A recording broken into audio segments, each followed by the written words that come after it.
cumprimento a todos com a paz do Senhor, nessa feliz oportunidade de estarmos aqui para a reflexão desta 13ª lição da Escola Bíblica Dominical, que possamos ser edificados em Deus, em nome do Senhor Jesus, com essa lição tão importante como foram todas as lições desse trimestre. Então, meus queridos, como foi lido, olha só o tema dessa 13ª lição da Escola Bíblica Dominical. Voltados os olhos para a bendita esperança. O que o Espírito Santo me traz aqui é como é bendita essa esperança. Mas por que essa esperança ela é tão preciosa, ela é tão rica, ela é tão bendita? Porque todo aquele que serve ao Senhor Jesus de todo o seu coração, quer encontrar com Ele, quer estar com Ele. Amamos ao Senhor Jesus sem conhecê-lo pessoalmente, mas qual é a bendita esperança? É que todo aquele que serve ao Senhor, todo aquele que ama o Senhor, tem essa esperança. Um dia estarei juntamente com nosso Senhor e Salvador Jesus Cristo. Então, é uma esperança bendita essa. É uma esperança maravilhosa, é uma esperança muito rica de um dia estarmos com o Senhor. Quer seja pelo arrebatamento da igreja, quer seja pelo passamento da nossa vida para a eternidade antes do arrebatamento da igreja, mas o importante é que a nossa vida tem um objetivo, a nossa vida tem um fim que se torna um início, a nossa vida tem um alvo: estar com aquele que é o mais desejado de todas as nações, aquele que amou a nossa alma, aquele que nos amou antes da criação do mundo e nele fomos eleitos. Então nós temos esse desejo. Agora, para quem que essa esperança pode não ser bendita? Essa esperança não é bendita para quem se torna amigo desse mundo, amigo das coisas do mundo, dos deleites dessa vida. São pessoas que não têm a expectativa da bendita esperança do encontro com nosso Senhor e Salvador Jesus Cristo. E até mesmo, muitas vezes, pessoas que estão vindo à igreja, mas estão com uma raízes tão devotadas às coisas desse mundo, que não tem uma celebração da bendita esperança, não tem uma expectativa do encontro com o Senhor Jesus. E eu digo uma verdade aqui: muitos nem querem que Jesus venha, porque estão pensando, não, eu preciso de realizações aqui na terra, eu preciso de conquistas, eu preciso de comprar imóveis, eu preciso de realizações. Mas a igreja do Senhor, aqueles que estão vivendo naquele amor com o Senhor Jesus, tem a expectativa de uma esperança de estar com Ele, de estar com o Senhor. Essa esperança, ela é uma expectativa porque anelamos isso, anelamos. E que o importante é que nada venha tomar a nossa atenção, nada venha nos distrair. Vivemos época em que as pessoas estão iludidas e distraídas com as coisas materiais, meus irmãos.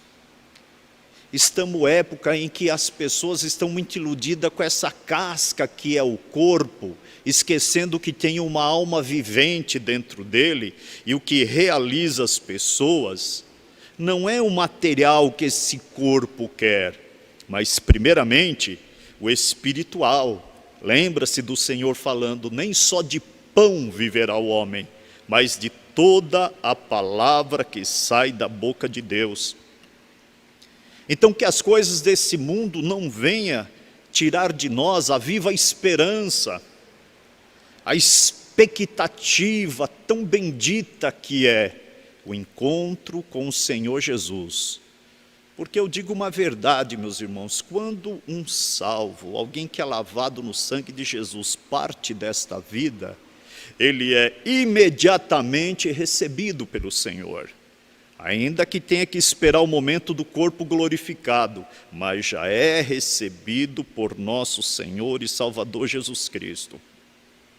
E ainda sobre o tema dessa lição, eu quero dizer que a melhor coisa de tudo que possa acontecer na vida de uma pessoa é de estar com o Senhor Jesus e com Ele desfrutar de toda a eternidade.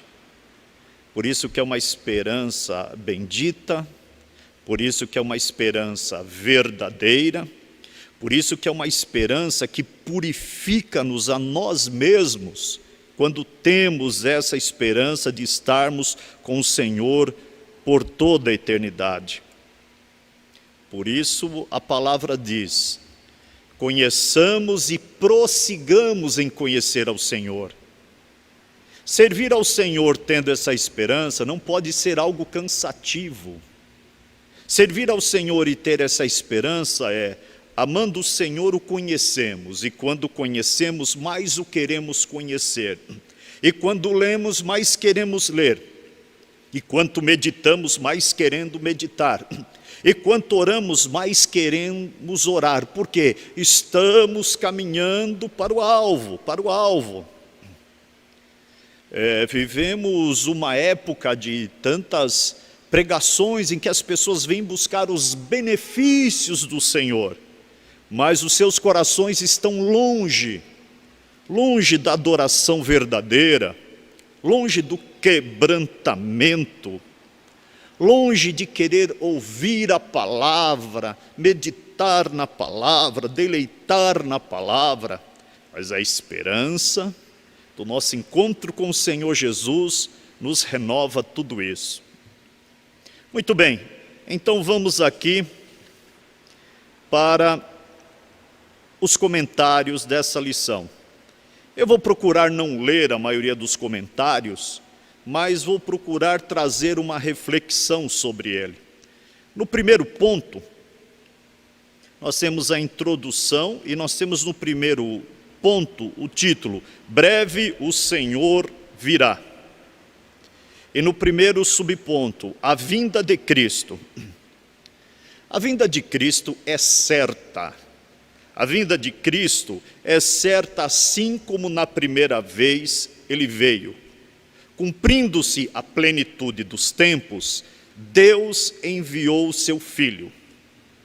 E este mesmo Jesus que veio uma vez, ele voltará e ele completará todas as coisas que está narrado, tanto na volta dele nos evangelhos, como nas epístolas, como no livro do Apocalipse.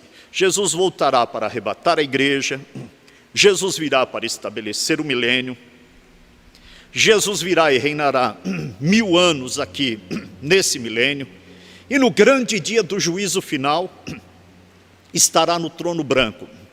Então isso é indiscutível. A volta do Senhor, a vinda de Cristo é certa. Ainda no primeiro ponto, o segundo subponto, uma promessa de Jesus. Quem prometeu que voltaria foi o próprio Senhor Jesus. Promessa dele não falha. Promessa dele não é história de meia conversa. Promessa dele não é apenas uma retórica.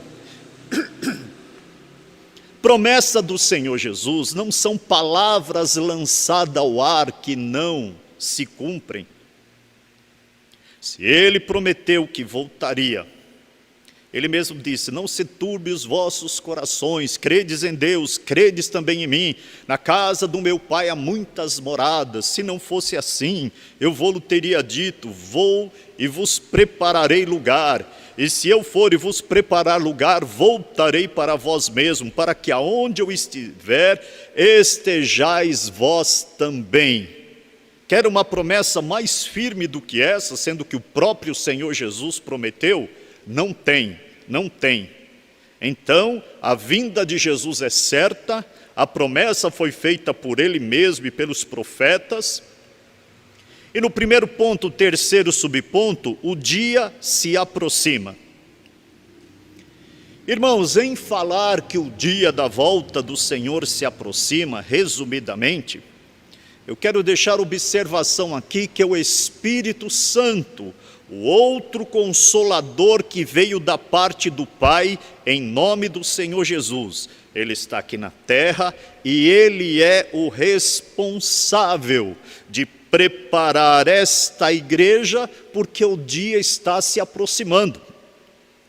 Então o Espírito Santo, ele tem essa missão, o Espírito Santo, ele tem esse objetivo, e o Espírito Santo está trabalhando, purificando um povo, santificando um povo, alertando um povo, despertando o seu povo, porque Jesus vem, e o seu povo será levado por ele. Então essa é a grande missão do Espírito Santo aqui. Pai Celestial está nos céus dos céus, Jesus está à direita de Deus, na sua missão de sacerdote intercedendo. Jesus, ele tem 3 ministérios, ele veio como Salvador, ele é Salvador, ele é sacerdote segundo a ordem de Melquisedeque, e ele é rei. Nesse momento ele está intercedendo. Então, o dia se aproxima porque o Espírito Santo está aqui preparando esta igreja, a igreja que está em todas as nações, e vai apresentar a noiva para o noivo. Mas eu gostaria de refletir com os irmãos com mais detalhes esse segundo ponto, por causa que ele traz a necessidade da vigilância. Eu tenho uma concepção minha, que se o apóstolo Paulo, o apóstolo Pedro, o apóstolo João, o apóstolo Tiago, estivesse hoje vivo nos nossos dias, e nós convidássemos ele para trazer a palavra de Deus no culto, na escola dominical, no trabalho das irmãs, não importa o culto, eu acredito que eles não ficariam trazendo gabedal de conhecimento, porque o conhecimento bíblico cresceu tanto, se multiplicou de uma tal maneira, as pessoas conhecem tantos detalhes, que eu acredito que os apóstolos, um apóstolo como o apóstolo Paulo, ele diria: eu não vou trazer mais revelação de mistérios, do arrebatamento, nada. Eu vou trazer o que vocês já sabem, para que haja um comprometimento de vigilância, de colocar em prática o que sabe. Porque hoje em dia as pessoas estão sabendo muito, mas praticando pouco. As pessoas estão cheias de conhecimento, mas muito pouca vivência. Nós estamos nessa nossa época vivendo o período da igreja de Laodiceia, muita mornidão espiritual. Então eu acredito que vigilância, o pouco que se sabe deve se colocar em prática, viver, pedindo a misericórdia de Deus para o dia da vinda dele. Porque, meus irmãos, as coisas com o Senhor não são relaxadamente, não são de qualquer maneira, não são como muitos estão levando, pensando: vamos levando numa boa, tudo vai dar certo. As coisas com o Senhor é uma porta mais estreita, é um caminho mais apertado, é um coador, porque nós precisamos estar vigilantes e tomarmos cuidado, todos, para não sermos reprovados diante do Senhor. Então, olha o que a lição está dizendo ainda nesse segundo ponto sobre a vigilância. Segundo ponto sobre a vigilância tem aqui, exortação à vigilância. Segundo ponto, primeiro subponto. Aí estamos se referindo aqui às parábolas do Senhor Jesus. Veja bem, uma compreensão sobre a vigilância. Por que se tem que vigiar, estar alerta, estar atento, fiscalizar a nossa vida de comunhão, de santificação? Porque o Senhor Jesus falou várias parábolas e reprovava uma parte do que os estavam aguardando. Essas parábolas, elas não são para as pessoas do mundo. Essas parábolas que o Senhor Jesus falou, e Mateus escreveu, Lucas escreveu, eles escreveram essas parábolas, é para aqueles que servem ao Senhor no nosso período, na nossa época, que todos esses anos serviram ao Senhor, que se não tiver um coração aberto para amar ao Senhor, para amar os irmãos, corre-se o risco de uma reprovação, corre-se o risco de não ser aceito. Vocês querem um exemplo disso? Em Mateus capítulo 24, a gente pode fazer uma separação assim, desse tempo que estamos vivendo agora. Vamos falar de nós hoje. Princípio de dores, que é um período que nós estamos discernindo e entendendo que estamos vivendo. Tribulação, que Jesus fala. E depois se fala sobre grande tribulação. Só que o próprio Senhor Jesus, Ele dá conselhos para se escapar dessa situação. Só que Ele aperta tanto no seu conselho, Ele aperta tanto, que Ele diz: se esses dias não fossem abreviados, nenhuma carne se salvaria. Os dias de princípio de dores, de tribulação e de grande tribulação são dias tão difíceis que nem os escolhidos escapariam de se perder se não fosse a misericórdia de Deus. Agora, pense que situação é essa. Se até os escolhidos estão correndo o risco de se perder, até os eleitos correm o risco de se perder. Aí o Senhor diz: mas esses dias foram abreviados por causa dos escolhidos. Porque se não fossem abreviados, ninguém se salvaria, ninguém. É muito pesado isso que o Senhor fala. Então é por isso que é preciso se ter vigilância. E Jesus dá uns conselhos para se poder estar atento no período em que nós vivemos agora. Período de pandemia, período de mortandade, período de princípio de dores, período de tribulação que vem chegando, período de grande tribulação. Então o Senhor fala: olha, vocês serão traídos por muitos, muitos serão escandalizados. Então não é para a gente se escandalizar, é para ficar atento por causa da traição. O Senhor diz: por se multiplicar a iniquidade, o pecado vai transbordar tanto que o amor de muitos esfriará.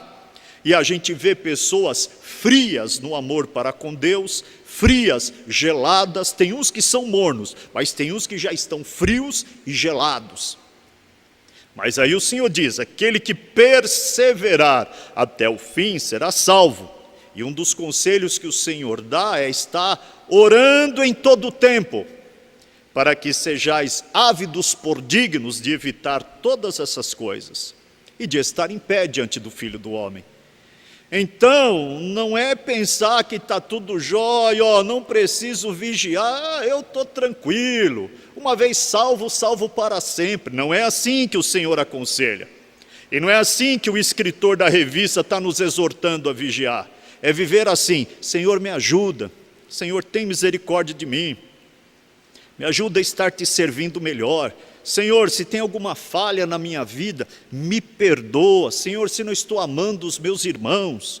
Senhor, se não estou perdoando como devo perdoar. Senhor, se não estou me santificando. Senhor, os meus pensamentos. Olha, Senhor, falei uma palavra que machuquei uma pessoa. A nossa vida, meus irmãos, é assim, é renunciando o nosso eu não sou melhor do que ninguém, não sou dono de verdade nenhuma, mas me ajuda a não ser reprovado por Ti. Se entende que esse é o conselho de Jesus para estar porfiando por entrar pela porta estreita. Não é uma vida folgada, essa vida folgada pode trazer surpresas não boas para a volta do Senhor Jesus. Às vezes você conversa com pessoas que acham que não importa a vida espiritual do povo que serve ao Senhor, todos serão levados. Não serão, não serão. Se fosse assim, a escolha não é minha, a escolha é do Senhor, eu não posso julgar ninguém. Mas o Senhor julga, e o Senhor deixou as parábolas. Se fosse assim, não precisaria estar vigilante, como essa lição está nos despertando. E no segundo ponto ainda, sobre exortação e vigilância, segundo ponto e segundo subponto, está falando aqui sobre os alarmes falsos. Não se deve ficar atento e não gastar tempo com falsos profetas, com mensagens assustadoras. Tem pessoas colocando medo nos outros.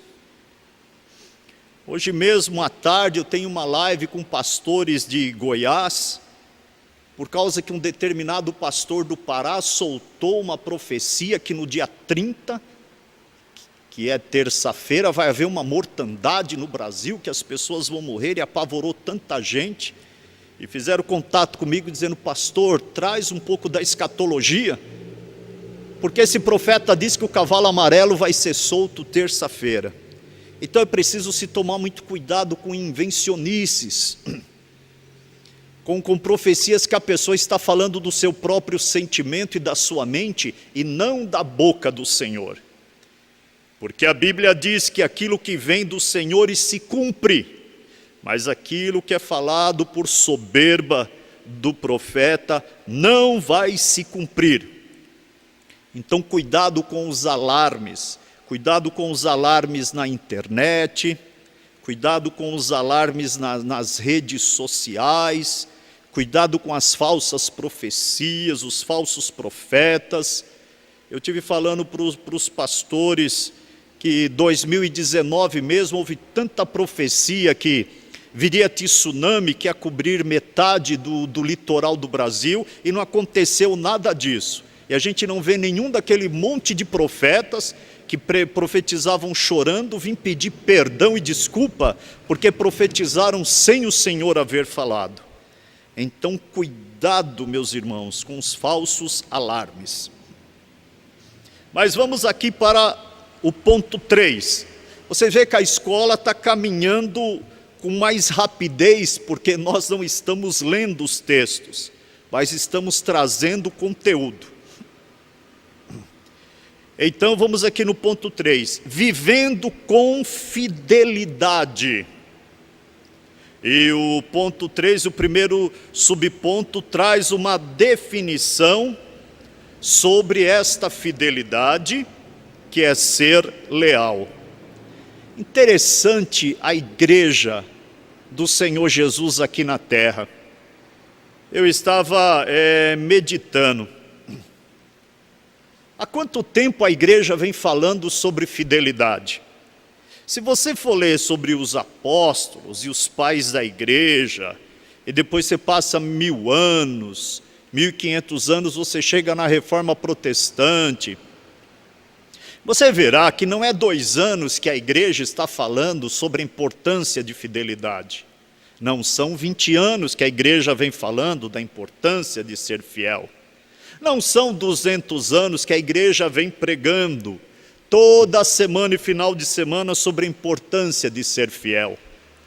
Mas são 2000 anos que esta igreja vem ministrando à igreja de Cristo sobre a importância de ser fiel ao Senhor.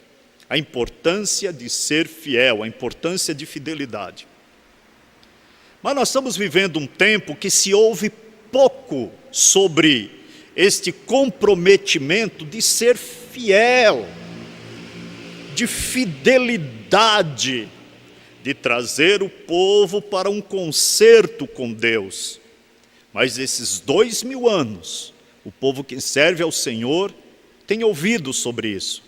A importância de ser fiel, a importância de se reconciliar, a importância de estar na presença do Senhor.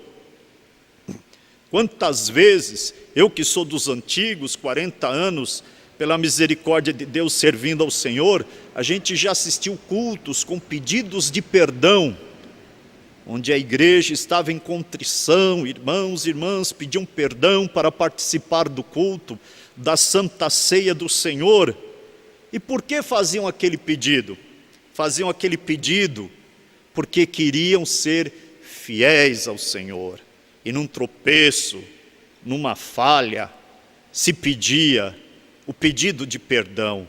Irmãos, que riqueza ter esse princípio dentro de si, de sermos fiéis ao Senhor, de termos fidelidade em servir a Deus.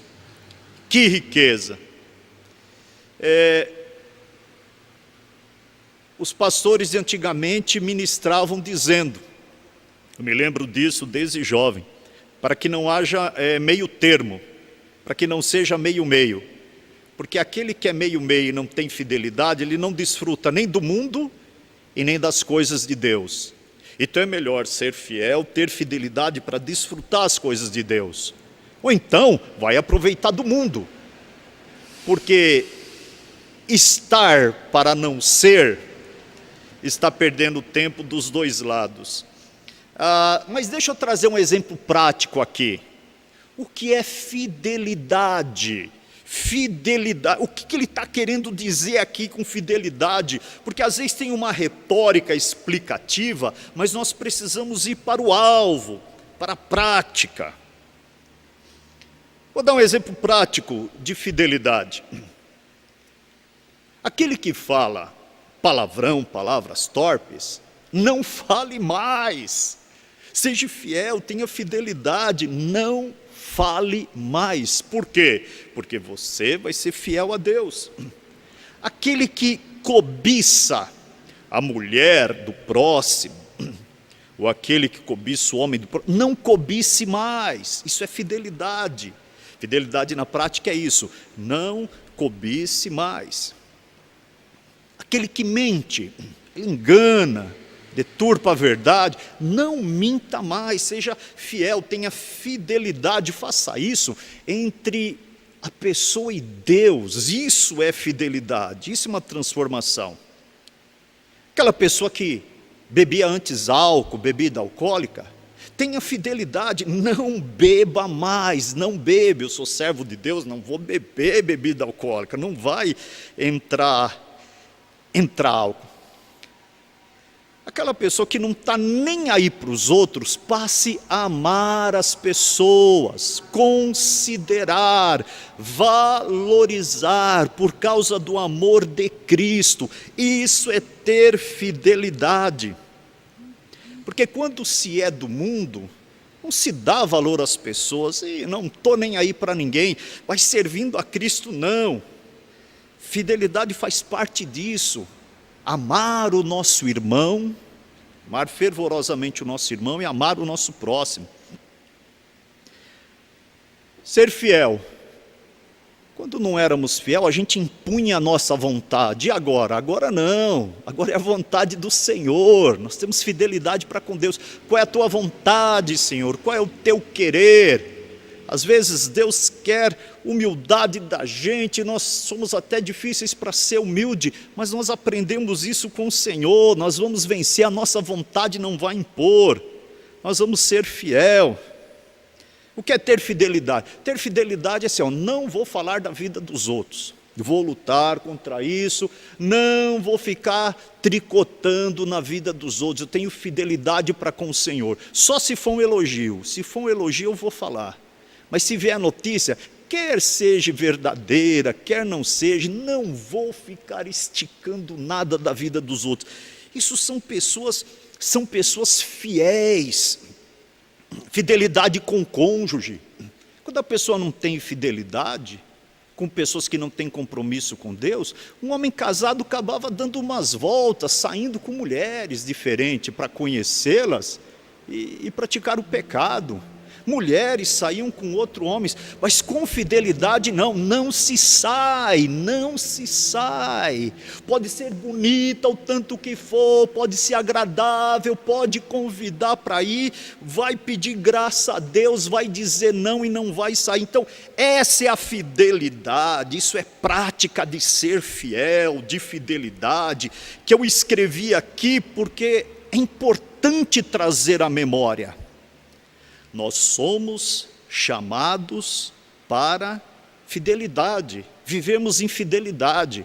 Nosso compromisso não é com o homem, é com Deus. E o Senhor Jesus vê todas as coisas. Então, meus irmãos, para nós vencermos essas nossas inclinações mais terríveis, mais ruins, as nossas tentações para sermos tidos aos olhos do Senhor. Olha, aos olhos de quem nós estamos sendo analisados? Aos olhos do Senhor como fiéis. O Senhor Jesus nos classificar como fiéis. Não é como fazer um seminário e a gente receber um certificado. Não. É o Senhor Jesus fazendo uma apuração e nós sermos achados como fiéis. Para nós sermos achados como vivendo em fidelidade com o Senhor, precisamos amar ao Senhor. É como a Bíblia diz, não ameis o mundo, nem no que no mundo há. Quem ama o mundo, o amor do Pai não está nele. Então, para nós sermos achados em fidelidade para com o Senhor, nós precisamos amar ao Senhor. Aí se você me pergunta, mas como eu posso saber se eu estou amando ao Senhor ou se eu estou sendo puxado para amar o mundo? Porque eles são antagônicos, um amor vem contra o outro. É só você analisar o que você mais se devota, o que você mais se dedica. Se você se dedica aos princípios da palavra de Deus, se você se dedica à oração, se você se dedica ao servir ao Senhor, não importa onde você estiver, se você não tem atitude de camaleão. Camaleão a gente usa hoje em dia, mas é só os antigos que se lembram. O camaleão é um bichinho que a maneira dele se defender do predador é ele mudar de cor aonde está. Então, se ele vai numa grama, ele fica verde, aí o predador não vê o camaleão para pegar. Mas se ele vai na madeira, ele fica na cor da madeira. E se ele for na areia, ele fica na cor da areia. Então, amar o Senhor é não ser confundido com o mundo. Essa palavra confundir é fundir. Fundir com o mundo significa, se tem uma rodinha de zombaria, e eu sou camaleão, eu chego lá com as pessoas ímpias, aí eu estou lá na rodinha, nas piadas, e nos palavrão, e falando as pornografia. Se tem a rodinha dos que estão bebendo, eu estou lá, estou na bebida, tudo. Se tem as amizades que dão uns pulos de fora para sair, com os namoros, aí com umas mulheres aí mesmo sendo casado, lá tô. Então, isso daí é mundo. Isso é amor do mundo. Isso é o oposto da fidelidade. Essa fidelidade é tipo o seguinte: estamos no mundo, vivemos no mundo. Esse amor do mundo não é o amor da família que Deus está condenando, não é o amor dos prédios que tem no mundo, não é o amor da nossa casa que nós temos, não é o amor da comida que daqui a pouco chega a hora de se alimentar. Não é esse amor que o Senhor está reprovando. É o amor dos princípios errados desse mundo. Nós vivemos no mundo, estamos no mundo, gostamos da vida que Deus está nos dando, mas os princípios errados não podem ter lugar no nosso coração. Nós estamos aqui, mas os nossos princípios são outros. Os nossos valores são outros. São os valores que Deus nos chama para uma fidelidade para com Ele. E às vezes, dependendo do meio que a gente vive, as pessoas até estranham o nosso comportamento. Estranham porque são pessoas humildes, são pessoas que não ficam dando golpe nos outros, são pessoas que não ficam se ensoberbecendo, são pessoas que não vão mentir. Mas essa é a diferença do fiel.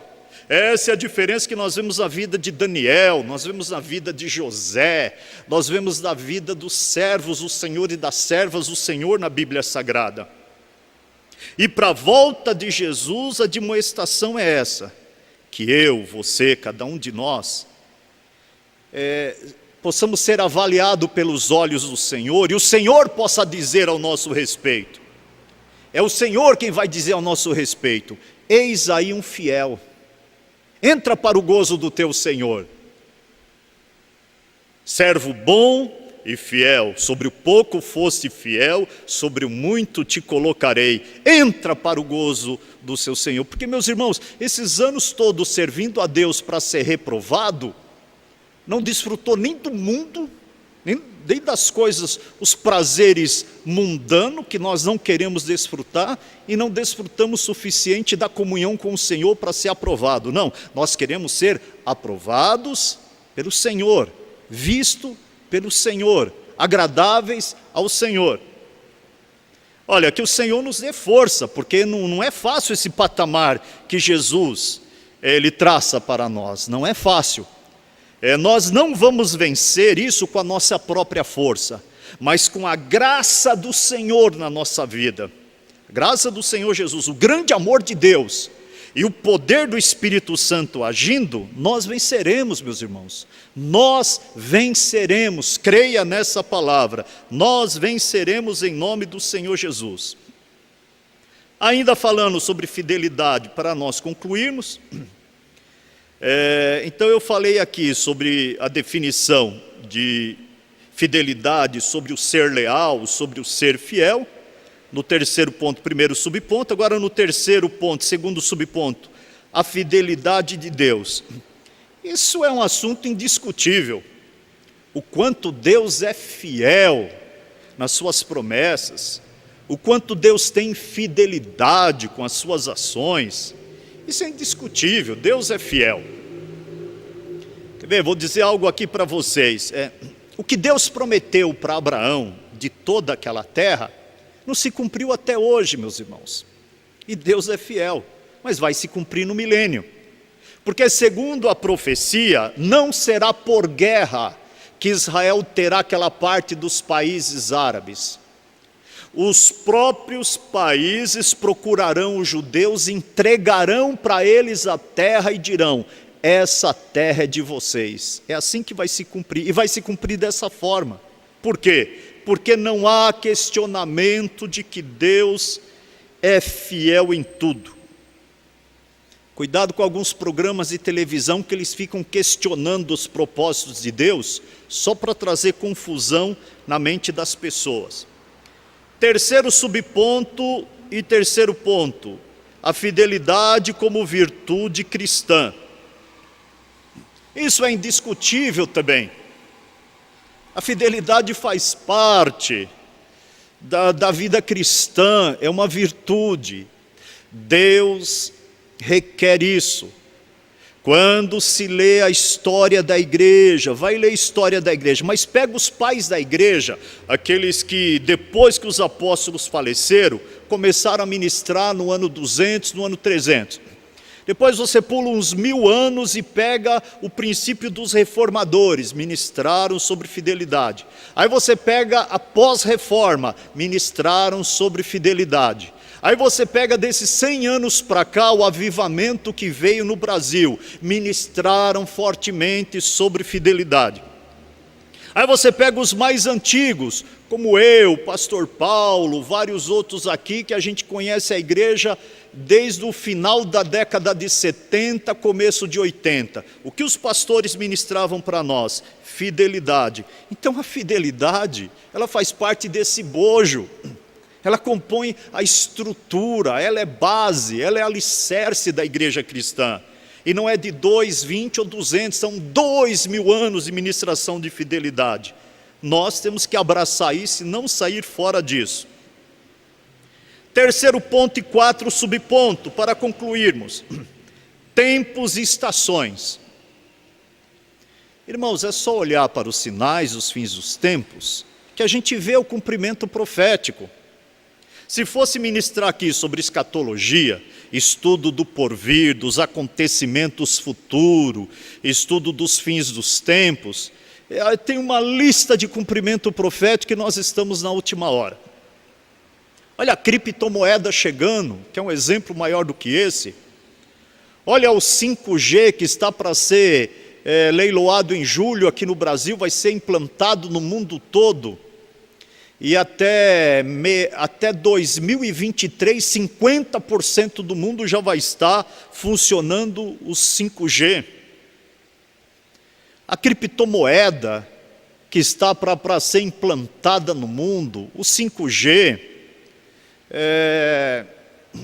o Fórum Econômico que se reúne na Suíça, com a implantação da nova ordem mundial até 2030, o dia que te perguntarem o que é a nova ordem mundial, que aparece até escrito na nota de dólar, você responde assim, é significa o quê? Um líder, uma moeda, uma linguagem administrativa, um só exército, uma só religião, um comando. A nova ordem mundial é isso, e eles querem implantar até 2030. Então, falar sobre sinais dos tempos que está marcando, que nós estamos vivendo a última hora, tem milhares de sinais. Tem pandemia, epidemia pode chegar, tem os sinais da peste, tem terremoto, tem rumores de guerras, tem falsos cristos, tem falsos profetas, tem um gabedal de coisas, tudo se cumprindo nos nossos dias, Mas eu termino agora falando aqui sobre um comentário que só tem na lição do professor, sobre o selo, o penhor do Espírito, que está registrado na carta do apóstolo Paulo aos Efésios, capítulo 1, versículo 13 e 14. Meus irmãos, a igreja da década de 80, Deus fez obra na minha vida bem no começo da década de 80, a maior alegria dos irmãos que eram batizados com o Espírito Santo e com fogo. Qual é a maior alegria dos irmãos que eram batizados com o Espírito Santo e com fogo? De receber esse selo, esse penhor.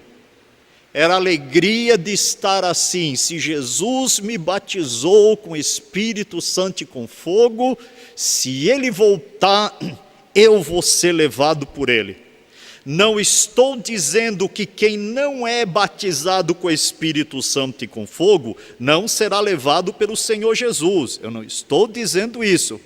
Eu só estou me referindo que esse selo, que esse penhor que o apóstolo Paulo escreveu aos Efésios, no capítulo 1, versículo 13 e 14, davam regozijo, davam transbordar, davam contentamento, que os irmãos, as irmãs choravam, davam glória a Deus, ficavam o dia todo falando em língua estranha, batizado com o Espírito Santo, e dizia, olha que maravilha, Jesus me batizou, se Ele me batizou, se Ele voltar, Ele me leva, porque Ele me deu o Espírito Santo. Irmãos, isso é muito precioso, havia muito esse regozijo naquela época. Acredito que o pastor Paulo se lembra desses testemunhos tão bonitos. E o Senhor dá o Espírito Santo a todos que buscarem. Se alguém está me ouvindo, pastor Rogério, o senhor falou isso, me deu um desejo tão grande de ser batizado. Busque ao Senhor glorificando o nome dEle. Se entregue à glorificação.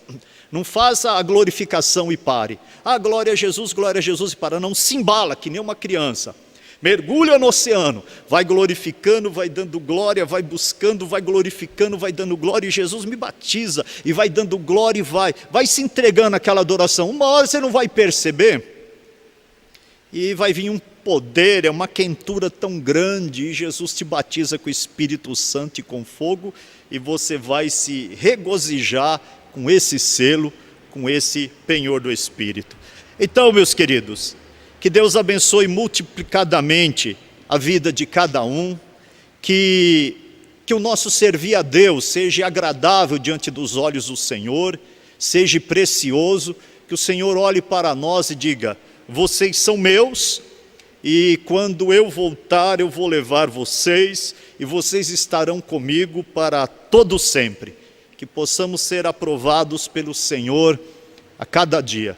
Deus abençoe a cada um em nome do Senhor Jesus. Deus abençoe o pastor Paulo Levi, Deus abençoe o Torres, Deus abençoe os meninos aqui, o Caio, o Natan. Deus abençoe a todos em nome do Senhor. Então eu agradeço aqui essa oportunidade, os irmãos que estão em casa, sejam abençoados em nome de Jesus.